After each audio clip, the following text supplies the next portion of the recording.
Hello YouTube, Alex here with Alex's Agamids, and in today's video I'm going to cover a question regarding those of you that keep female Chinese water dragons. Often to not, people do not want to get a female Chinese water dragon. A lot of people worry about infertile eggs, or in my case as a breeder, females that are laying eggs. And so today I'm going to be showing you guys how I set up my nest boxes. It's really simple.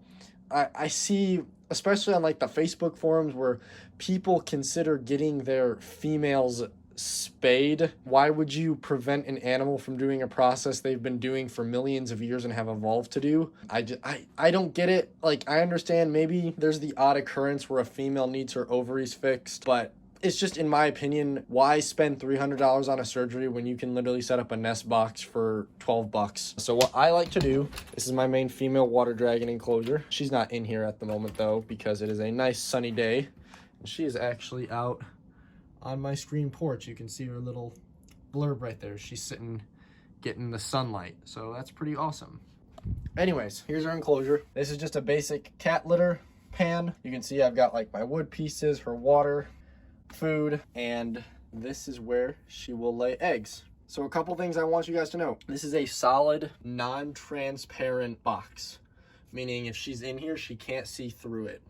That is really important because a laying female is going to feel exposed, so don't use a clear Sterilite tub or anything that is clear. Number two, this is loose soil. Look how easily I can dig into this, right? When I'm digging for eggs, that's how you want it. Do not use mulch or coconut coir, right? Like, they will not lay their eggs in this. Well, they will lay their eggs in this if they do not have a proper nesting site. The last thing you want is for your female to just be scattering eggs all around the enclosure. That's really bad on her reproductive organs and on her reproductive tract. In nature, they dig out a nice hole in the dirt, and that's where they deposit their eggs. I'm going to put a card right here where I actually have filmed my one female laying eggs. Lastly, and I can't stress this enough, you do not want this to be wet. So you see how this is easily compacted down? But if I dig even all the way to the bottom, and remember guys, this is a cage that gets sprayed twice a day, I should be able to grab a piece of this, right? You hear that? But look. There's no water coming out.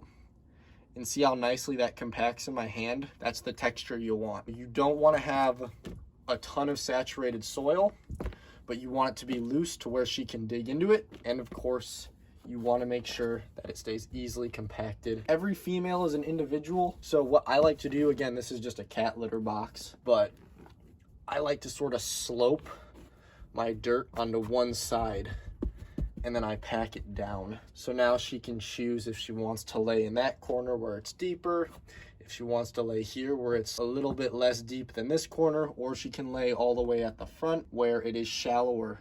And just look at even my light placement. I have this one basking spot angled all the way down. So what I am doing here is creating temperature gradients in the soil. Every female has a preference on where she wants to lay her eggs. If she wants slightly warmer soil where the light's hitting, but she wants to lay deeper, she's probably gonna lay right here. Maybe she doesn't like this temperature of the soil where the light's hitting it, and she wants somewhere that's gonna stay slightly drier. The shorter the depth of the soil, the less humidity it will hold, and so she might want to lay in this front corner. On other hands though, maybe she wants it to be more humid and not directly involved with the heat, so she's going to lay in this back corner under the shade of the cork and the foliage I've got in here. The key is you are giving your female dragons options. I realize this is a very informal video, but I just wanted to cover the basics of how to set up a nest box. 3 easy steps. Solid-sided container, be it a Sterilite tub. Like I said, I like these kitty litter boxes because they're like $8 at Walmart. Like, you don't have to make this look pretty. She's gonna lay her eggs in it. Use soil. Do not use mulch or a coconut bark. This is not stuff for them to lay in. This is just your substrate, and then this is what she will lay her eggs in. The soil consistency, I can grab a handful of this, clump it up, squeeze it really hard. There's no water coming out of it, and it stays in a nice firm ball in my hand. And then this soil depth. At a bare minimum, you want about 6 inches of soil. But again, give your girls options. As long as they have what they want, she's always going to dig a hole and lay her eggs.